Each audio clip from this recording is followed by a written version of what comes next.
Bonjour à toutes et à tous et bienvenue sur cette troisième vidéo de la série Compostage.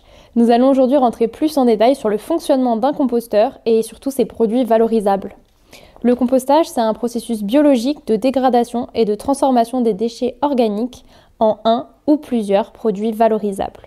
La première phase du compostage, c'est la décomposition. Une fois vos déchets déposés sur le dessus de votre composteur ou dans le bac supérieur de votre lombricomposteur, les bactéries vont commencer à digérer ces déchets, ce qui fait augmenter progressivement la température de votre composteur, parfois jusqu'à 60 degrés. Ensuite intervient la seconde phase, la dégradation. Les déchets ont diminué sous l'action des bactéries qui se retirent. La chaleur baisse, en dessous de 30 degrés, ce qui laisse la place à des champignons microscopiques pour coloniser le reste des déchets. Les champignons sont accompagnés d'organismes de plus grande taille, comme des vers de compost, des acariens, des colamboles, des cloportes, des mille-pattes, etc. La troisième phase, c'est la phase de la maturation. À ce stade, les organismes du sol ont transformé tous les déchets en compost. Il suffit d'attendre que le compost soit dit mature pour être prêt à être utilisé. Un compost mature se récupère sur le bas de votre composteur ou dans le bac le plus inférieur de votre lombricomposteur. Pour vérifier que votre compost est mûr et prêt à être utilisé, il faut vérifier que le compost a une couleur brune foncée, voire presque noire, et qu'il sent bon, il sent l'humus forestier, qu'il est bien homogène, c'est-à-dire qu'il ne comporte plus aucun gros morceau. Pas de bouts de feuilles, pas de morceaux de bois, etc. Ce processus naturel de dégradation des déchets transforme les biodéchets en coproduits valorisables. Dans un composteur, les biodéchets sont transformés en compost. Ce terreau, c'est un engrais naturel très riche. Il nourrit vos plantes et les rend plus saines et plus résistantes aux maladies. C'est l'engrais le plus équilibré qu'on puisse trouver. Plus vous compostez d'éléments différents dans votre compost, plus votre engrais sera complet. Il renforce l'aptitude de votre sol à retenir l'eau et les nutriments indispensables à vos plantations et à votre sol.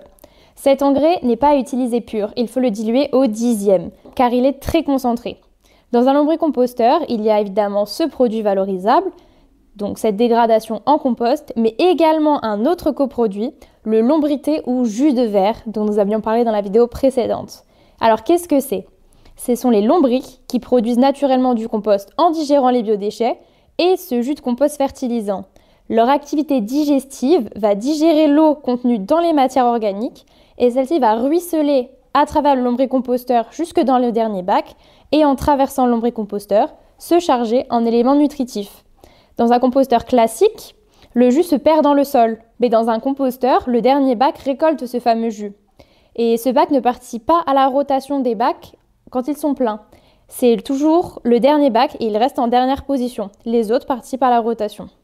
À l'aide du robinet présent sur ce bac, le lombrité, ou le jus de verre, se récolte dans une bouteille. Et il s'agit d'un engrais liquide de grande qualité.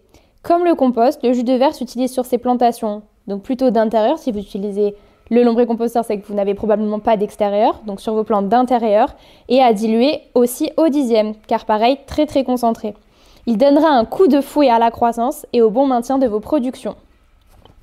Dans le cas d'un composteur bokashi, comme vu précédemment, le fonctionnement est simple. Les biodéchets sont déposés dans le bac supérieur, on y ajoute la poudre de micro-organismes efficace, pas besoin de terreau, pas besoin de verre. Cette poudre va activer la dégradation et la transformation des déchets. Dans le bac du dessous, le coproduit récolté, c'est également du jus très nutritif, également à diluer au 10e. Les restes des déchets organiques déshydratés sont à valoriser dans un composteur ou à faire récupérer par une association. Pour un bon fonctionnement des composteurs, que ce soit le lombricomposteur ou le bokashi, il ne faut pas hésiter à bien brasser les déchets pour une bonne aération et une dégradation homogène.